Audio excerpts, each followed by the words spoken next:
Karena dengan bersama kita mengapresiasi diri kita sendiri dan tentunya kita semua yang hadir pada pagi hari ini, seluruh keluarga besar Mitra Aulia Fashion di acara gathering dan launching produk by Aulia Fashion.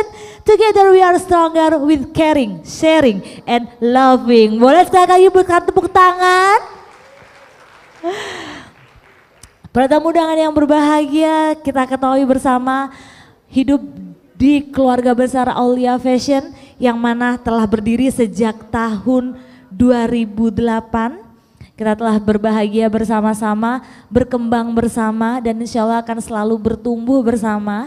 Dan di hari yang sangat spesial, di pagi hari ini Aulia Fashion ingin bisa berbagi kebahagiaan dan juga ingin bisa bersama-sama seluruh keluarga besar menikmati dan berbahagia bersama-sama. Dan para tamu undangan yang berbahagia, tentu di balik layar Aulia Fashion ada sosok seseorang yang sangat luar biasa. Sosok seseorang yang telah menciptakan dan membuat Aulia Fashion menjadi seperti sekarang ini. Para tamu, para undangan yang berbahagia, kita akan sambut bersama owner Aulia Fashion, Bunda Zaidah Rohma. Boleh minta tepuk tangan yang meriah untuk Bunda Zaidah Rohma.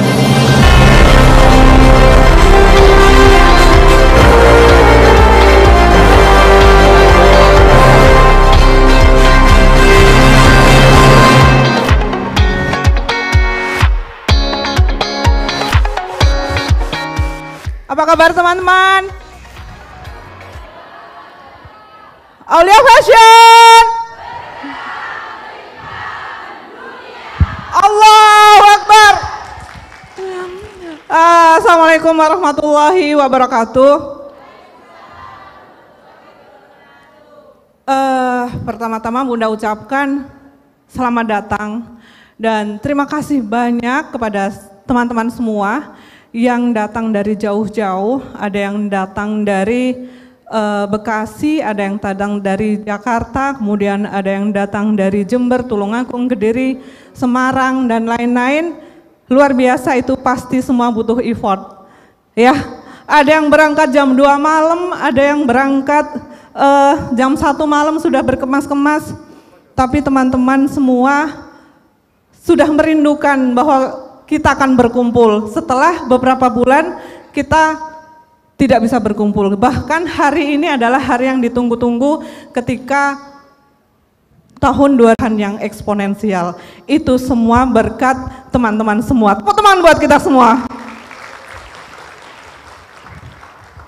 Dan tentu setelah 3 tahun kita bersama-sama membangun fondasi bisnis. Kita membangun fondasi finance, kita membangun operasional. Bahkan ibu-ibu yang hanya berjualan di rumah, paham itu bagaimana mengelola keuangan, paham bagaimana mengelola bisnis secara accounting, paham bagaimana memberikan pelayanan terbaik pada customer. 3 tahun kita bersama-sama membangun fondasi bisnis. Lalu, ke depan kita ingin seperti apa? Dalam sebuah grafik pertumbuhan, tidak ada seseorang atau tidak ada sebuah bisnis itu yang bertumbuh kemudian mengalami pertumbuhan mendatar kecuali dia pasti akan turun. Maka ketika kita tidak mau bisnis kita turun, apa yang kita lakukan? Kita harus pastikan bahwa grafik pertumbuhan kita adalah naik. Kayaknya kok kurang semangat ya? Kita pastikan bahwa pertumbuhan grafik kita akan naik. Berarti apa yang akan kita lakukan di tahun 2022? Apakah akan kita biarkan bisnis kita sama dengan tahun 2021 ini? Atau kita akan melakukan sesuatu yang baru, membuat gebrakan baru, membuat strategi bisnis baru? Apa yang akan kita lakukan?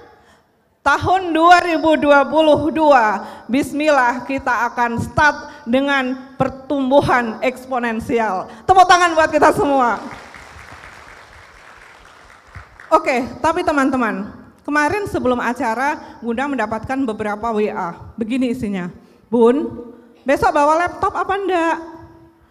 Data apa yang harus kami persiapkan? Perlu bawa bolpen dan lain-lain? Enggak.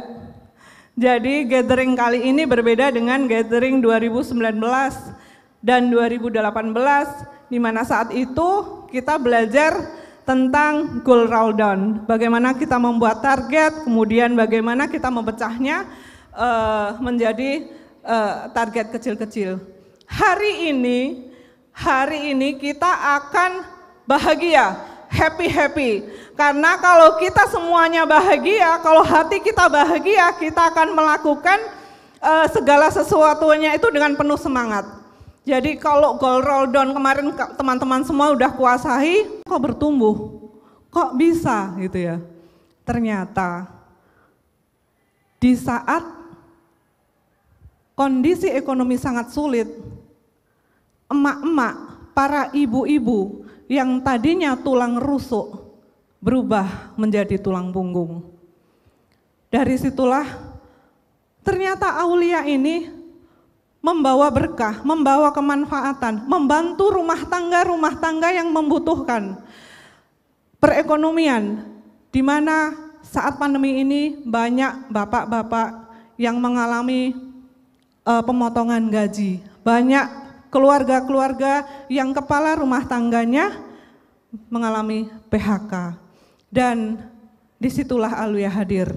Maka teman-teman, bismillah, hari ini kita happy dulu, sebelum nanti awal tahun kita akan mulai start semangat untuk menuju pertumbuhan eksponensial. Oke, selamat Hari Ibu dan selamat menikmati acara hari ini. Assalamualaikum warahmatullahi wabarakatuh. Wassalamualaikum warahmatullahi wabarakatuh. Boleh saya minta semangat? Aulia Fashion, melimpah mendunia. Allahu Akbar.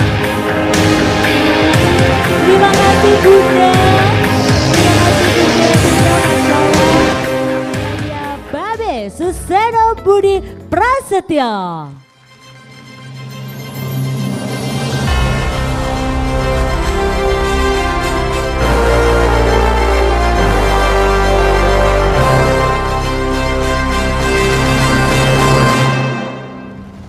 Alhamdulillah, akhirnya berani juga naik ke atas. Sebelumnya, sebagaimana kebiasaan anak-anak milenial ya, saya mau selfie dulu ya. Bunda-bunda semua angkat tangan dan yang meriah ya. 1, 2, 3. Babe saya ikutan juga dong. Yes. Ini nggak ada yang layar lebar. Saya nutupin hampir semua frame-nya. Gini ya, angkat tangan semua yang meriah. Terima kasih. Luar biasa. Sini belum? Oh ya, sini belum. Siap. 1, 2, 3 yang meriah. Suaranya masuk sini nanti. Oke. Oh. Kayaknya nggak usah sambutan ya, nggak usah diisi ya. Selfie aja. Oke, lihat yang semangat meriah. Ya, sudah cukup. Terima kasih. Assalamualaikum warahmatullahi wabarakatuh.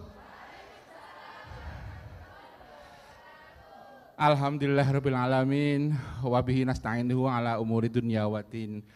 Asyhadu alla ilaha illallah wahdahu la syarikalah wa asyhadu anna Muhammadan abduhu wa rasuluhu la nabiyya ba'dah. Allahumma sholli wa sallim wa barik ala sayyidina Muhammad wa ala alihi wa sahbihi wa man tabi'ahum bi ihsanin ila yaumil qiyamah.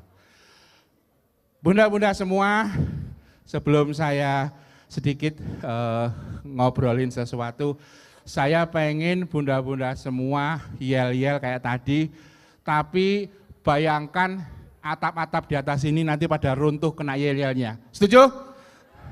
Semangat ya. Siap ya. Enggak diulangi ya. Oke, Aulia Fashion, berkah melimpah mendunia. Allahu Akbar. Yeay. Alhamdulillahirabbil alamin. Bahagia rasanya melihat wajah-wajah yang luar biasa.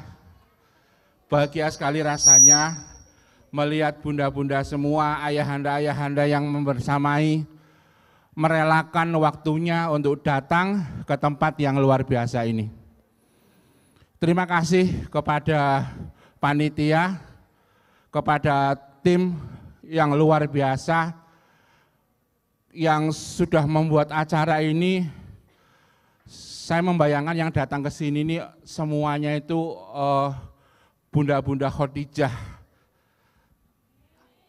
Bunda-bunda yang tahu Bunda Khadijah ceritanya, udah tahu ya? Belum? Bunda Khadijah itu orang yang paling kaya di kota Mekah pada waktu itu. Jadi hari ini yang datang adalah orang-orang yang paling kaya di Lumajang, Jember, Situbondo. Orang-orang yang kaya yang datang, orang-orang yang paling kaya yang berasal dari mana ya? Kalau ini Surabaya, Sidoarjo, Lamongan, Paciran, Gresik, mana lagi? Jember sudah tadi, Bekasi, Lumajang, mana lagi? Pasuruan, Batam. Oh ada dari Batam, acungan yang dari Batam. Oh nggak datang, oh ya sudah apa-apa. Pokoknya dari seluruh Indonesia, dari Sabang sampai Merauke, dari Miangas sampai Pulau Rote. Jadi seperti itu. Insya Allah negeri ini akan diisi oleh orang-orang soleh yang secara ekonomi mereka akan sukses, dan itu semua berasal dari emak-emak mitra Aulia Fashion. Amin. Bunda-bunda semua yang dirahmati Allah, saya cuma pengen bercerita aja seperti biasa. Saya kalau dituliskan, kalau Bunda Zaidah kan owner dan founder gitu ya, Aulia Fashion. Kalau saya mungkin lebih cocok kepada happiness designer and storyteller at Aulia Fashion. Jadi saya itu seorang tukang cerita. Di mana-mana kalau saya ketemu bunda-bunda selalu isinya tentang cerita. Cerita tentang Bunda Khadijah, benar? Cerita tentang Nusaibah, ada yang tahu kan? Cerita tentang Utsman bin Affan. Cerita tentang Laksamana siapa? Kemalahayati. Dan pasukannya tahu apa? Inong Bale.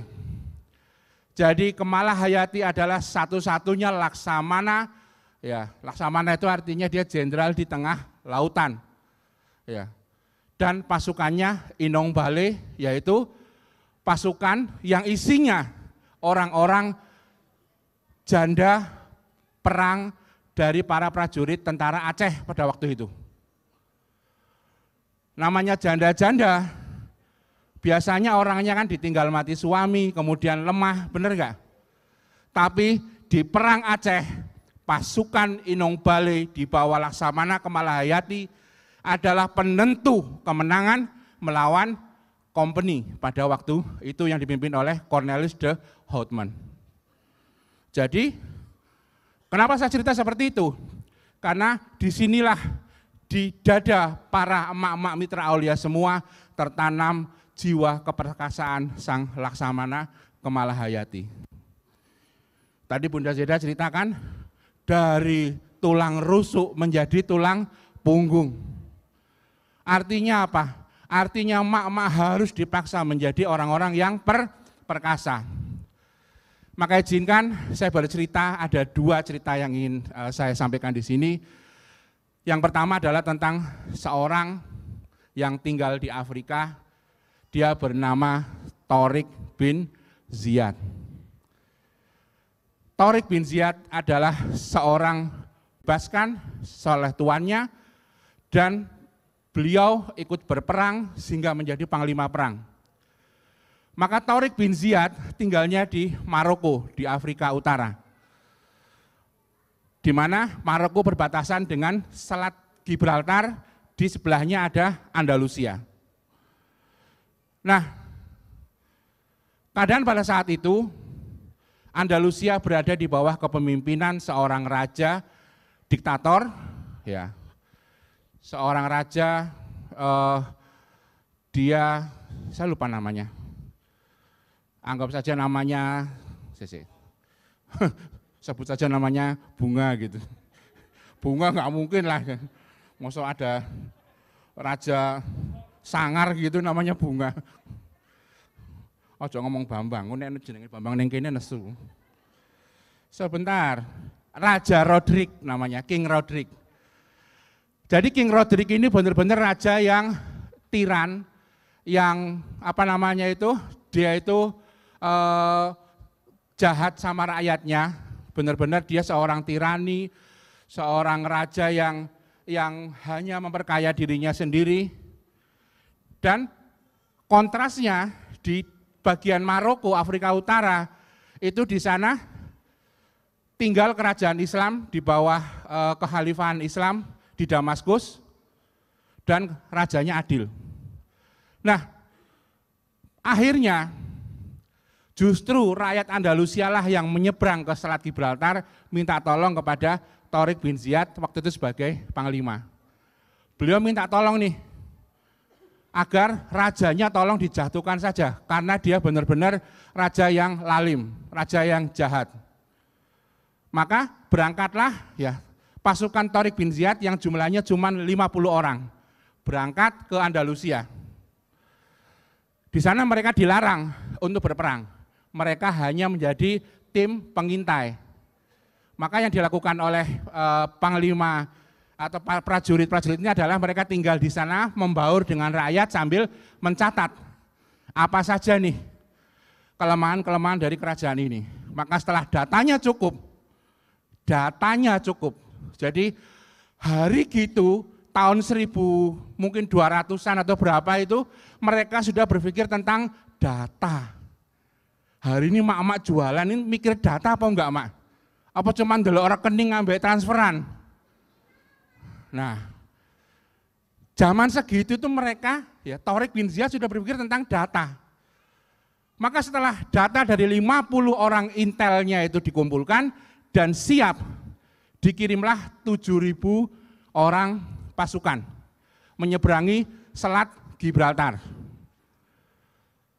Ternyata ketika mereka sampai di Selat Gibraltar, raja yang lalim tadi tahu dan marah.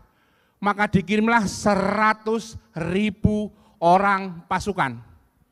Dikirim untuk menyerang tentara Tariq bin Ziyad yang jumlahnya berapa tadi? 7.000. Akhirnya Tariq bin Ziyad minta kepada khalifah ditambah lagi 5.000. 12.000 melawan berapa tadi? 100.000. Anggaplah 1:9. Nah, kira-kira nih kalau kita yang jadi prajuritnya, wah koyo jangan dulu deh. Jenderal perangnya bilang kita berangkat, tapi kita cuma 10.000 orang, lawannya 100.000. Enaknya gimana? Gimana kalau kita meeting dulu? Gimana kalau kita mengadakan workshop dulu, meningkatkan kemampuan, keterampilan berpedang dan sebagainya? Enggak.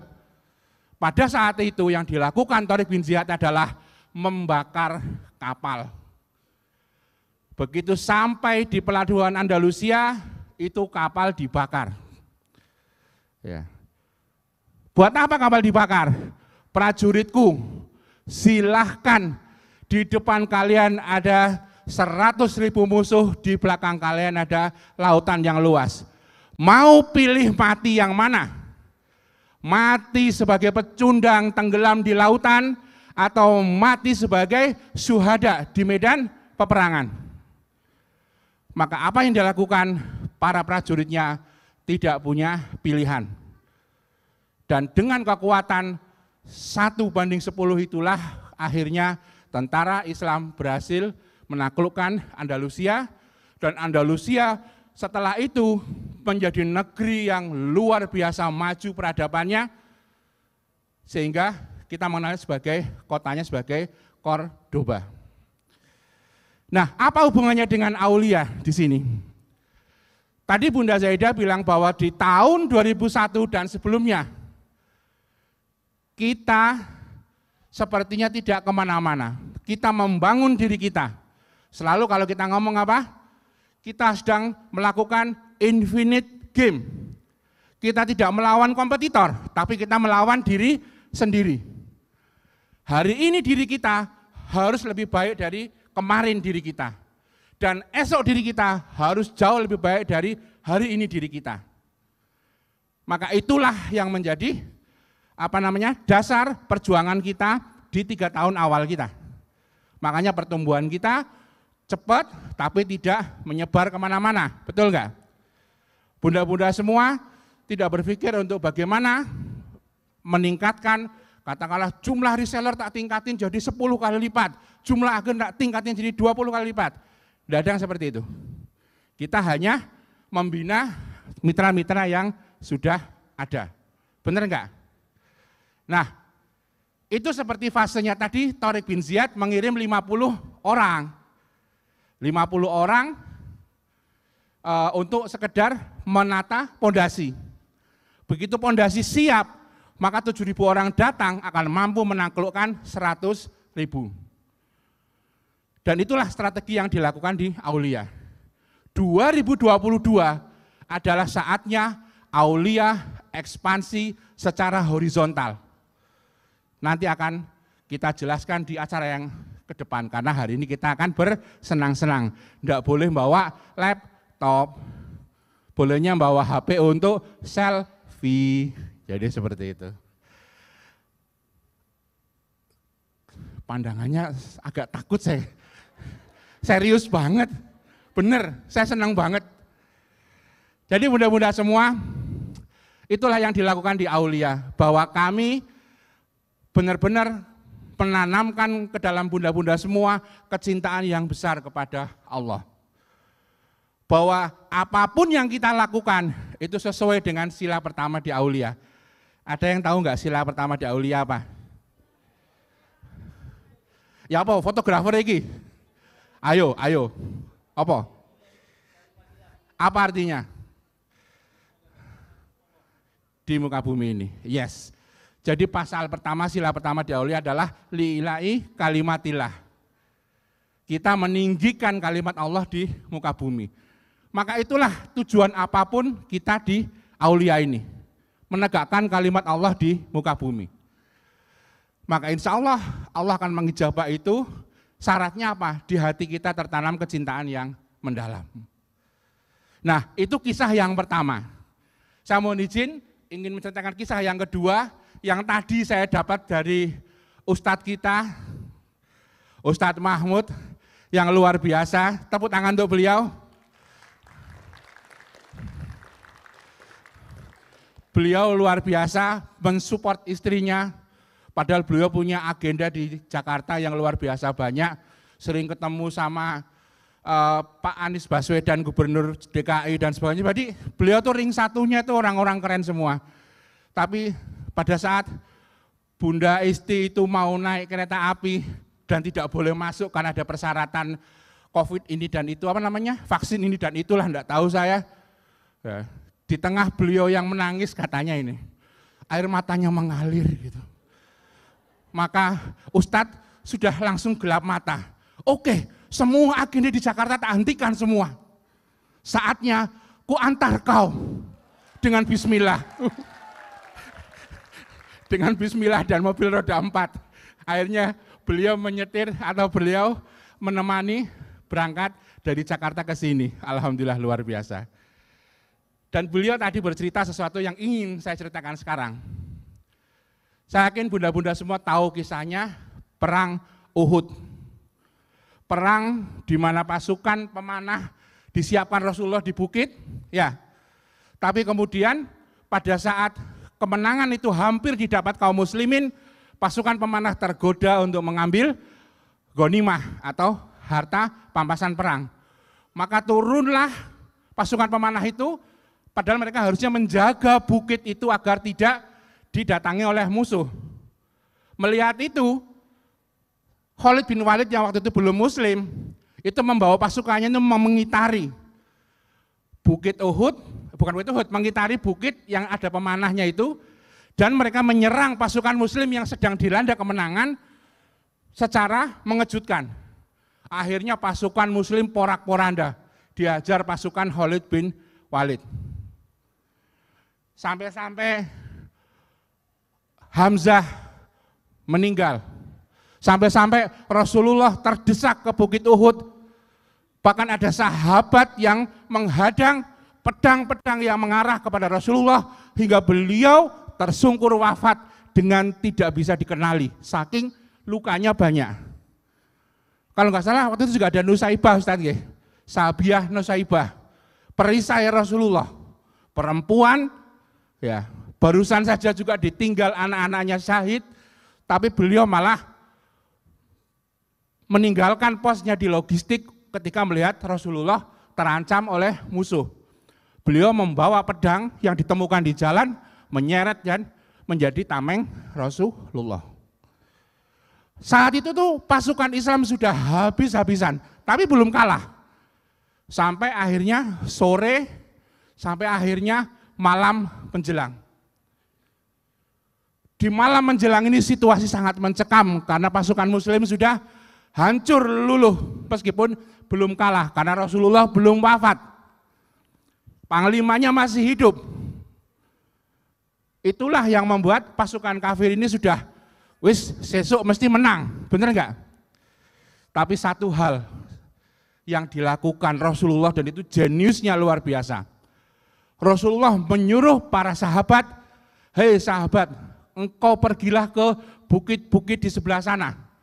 Kamu nyalakan api unggun di sepanjang bukit itu. Maka malam hari para sahabat 2 orang atau 3 orang berjalan sejauh mata memandang di bukit-bukit di dekat Uhud untuk menyalakan api unggun. Dan apa yang terjadi? Pasukan kafir Quraisy yang sudah merasakan kemenangan di depan mata kaget. Nampaknya suku-suku di sekeliling Arab, di sekeliling Madinah ini membantu Rasulullah besok pagi. Dihitung berapa nyala api unggun yang ada. Biasanya kalau orang-orang Arab itu satunya kalau ada orang menyalakan api gitu, ada orang mendekat sekitar 20 orang untuk menghangatkan tubuhnya dari dinginnya udara padang pasir. Maka segera pasukan kafir menghitung, wah ini ada berapa puluh, berapa ratus ini. Kalau kalikan 20 aja satu titik, ada berapa ribu orang ini. Wah bro,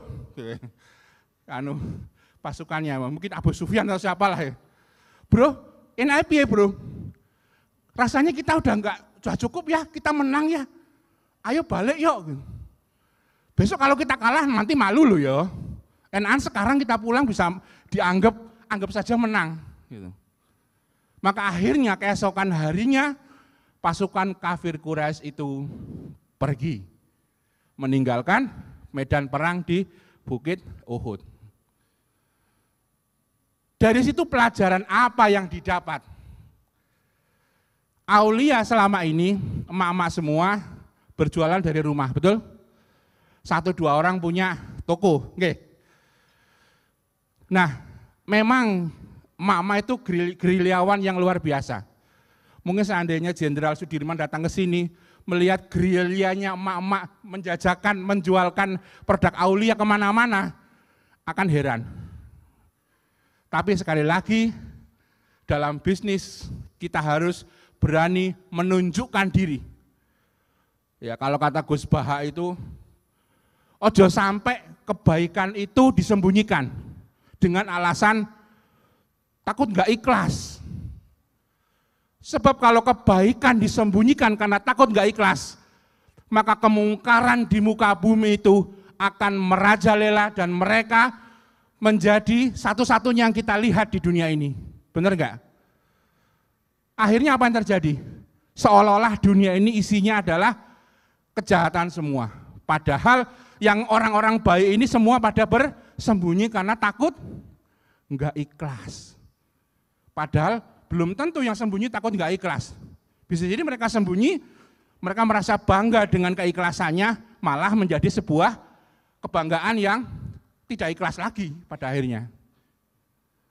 Jadi di tahun 2022 ini, insya Allah mitra-mitra Aulia ini akan seperti prajurit yang diperintahkan Rasulullah. Kamu ke sana menyalakan api, kamu ke sana menyalakan api. Tapi kalau kita, ya nggak usah nyalain api. Mak, aku nak ning dalan, gawe api unggun, cekel polisi. cekel Satpol PP no. Maksudnya adalah bunda-bunda mulai berpikir untuk punya store, punya toko. Kita akan support. Kita sedang membuat sistemnya ke bunda-bunda. Setuju apa enggak? Mau apa enggak? Amin ya Allah. Ini saya berdoa kepada Allah dengan bersungguh-sungguh dan saya yakin di hati semua emak-emak juga jawabnya sungguh-sungguh. Benar apa enggak? Bismillah, semoga Allah mengijabah doa-doa kita dan semoga insya Allah di tahun depan setidaknya 100 store bisa kita bangun. Tapi nek lihat tawannya bunda itu kayaknya enggak terima nek 100. 1000.